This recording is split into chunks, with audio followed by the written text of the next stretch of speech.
This episode is brought to you by Indie Film Hustle Academy, where filmmakers and screenwriters go to learn from top Hollywood industry professionals. Learn more at ifhacademy.com.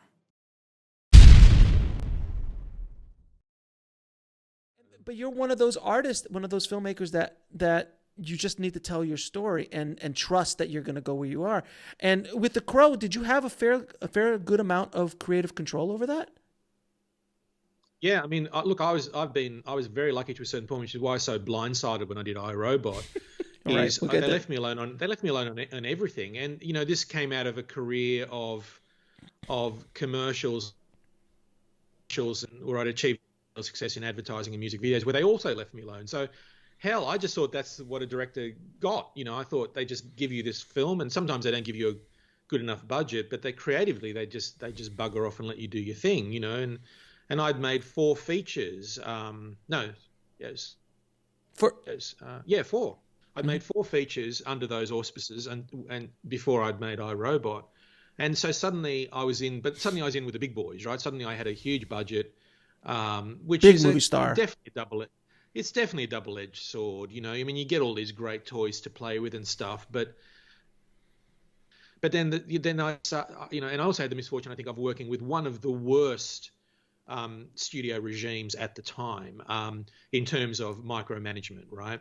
And so suddenly I had multiple people from the studio breathing down my neck at every stage. And actually, the weirdest thing is they cost the production money, because I want to move ahead with a certain thing, like building a car, for example, for the hero to drive in.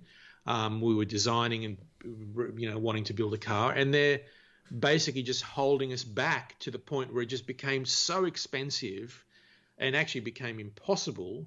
And then we had to go elsewhere to get this car made in time, just stuff like that. And I just found that just utterly infuriating, that I was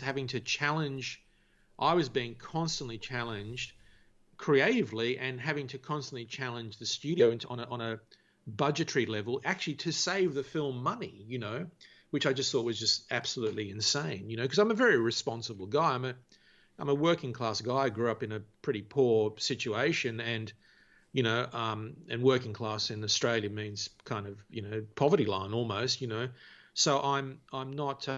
I take money very seriously. I don't waste it, and I like to make sure that it all ends up on the screen, whatever amount of money I've got, So having a studio that were taking these stupid decisions that would cost the production money, I just got.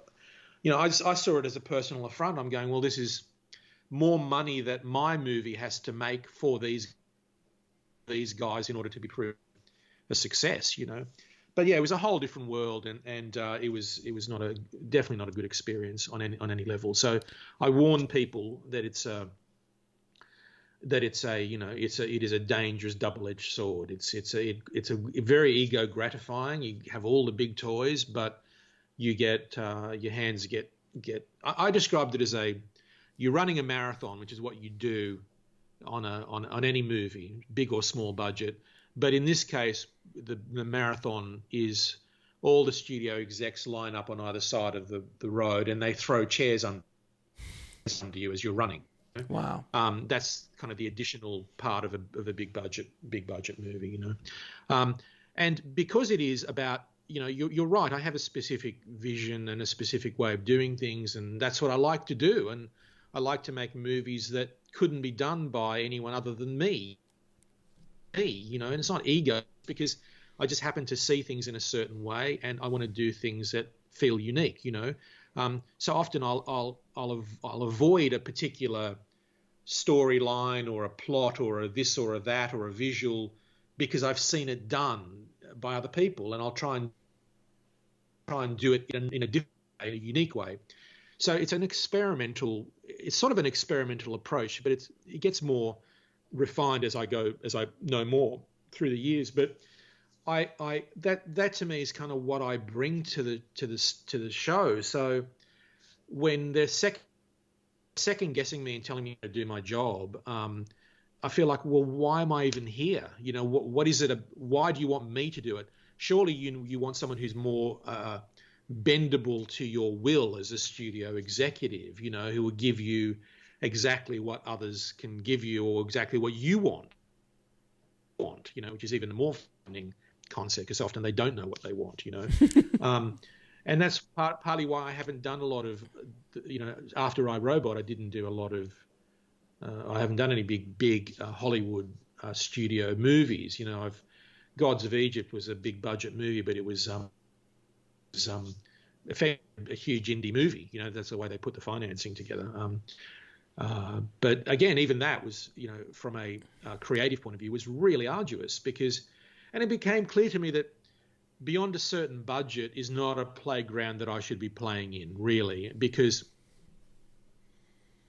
it's an absolute kind of correlation between how high the budget is and how much fear that the studio executives have. And fear is not a good way to create. It really isn't, you don't want fear. You've got to be fearless in the way you create.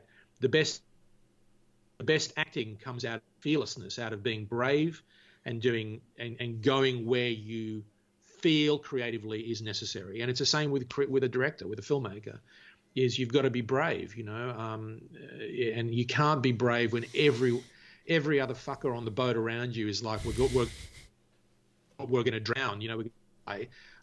You can't, eventually your bravery gets whittled down if you're the only guy saying, no, we'll make it. We're going to be okay, guys. We're going to make it, So anyway, that's as best as I can describe. So, I mean, you were working with one of the biggest movie stars of the world at the time, Will Smith, as well. And was it fun working with Will? Yeah, Will's an absolute wonderful person, and we had a great time, And honestly, if Will hadn't been on that film, and I'd had someone who was less enjoyable to be making a film with, I may have actually walked off that film. That's how far they pushed me during the production. But Will made, would often make my day, and to the point where he'd make me laugh so much sometimes I'd have to say, just please stop, Will, because I can't focus on the video screen. He's terrific. Yeah, and I forgot the actor who played the robot. Oh God, what was his name?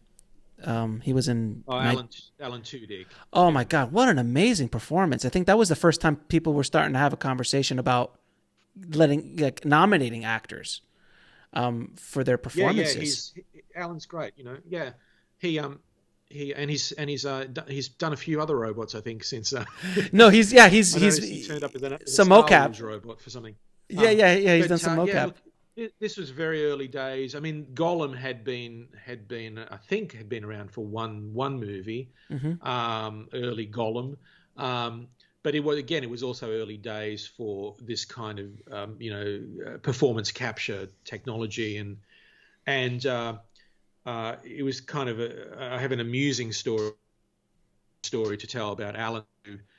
We were this is after the shoot. We were working out of Digital Domain that's in Venice, in Los Angeles, and I'd be working with them as they're animating Alan's character Sonny, and I would go for a walk down at the beach occasionally just to get some fresh air and get out of a dark room, which is what you spend your life in, And I bump into Alan, and turns out Alan lives down there, and I go, hey, come and have a look at what we're doing, come and have a look at this incredible footage that we're making with your character, and he was really excited. He came along, and we walked into the theater there at Digital Domain and sit down next to each other, and they start running shots from the film, the fully realized robot. Alan's like, this is amazing. It looks fucking amazing. It's great, whatever.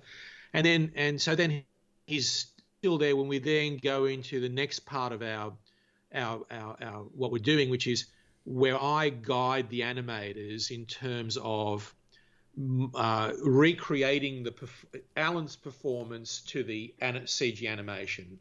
And in those days, this is before we had facial capture, actually kind of keyframe animation. The way they did that is they'd look at Alan's performance that we filmed, and then they'd reproduce it with the Sonny robot, right? So what that meant is they would put it up on the big screen. One side would be a bit like our podcast right now. One side is Alan, and the other side is the crude version of the robot that they're animating in the middle of animation.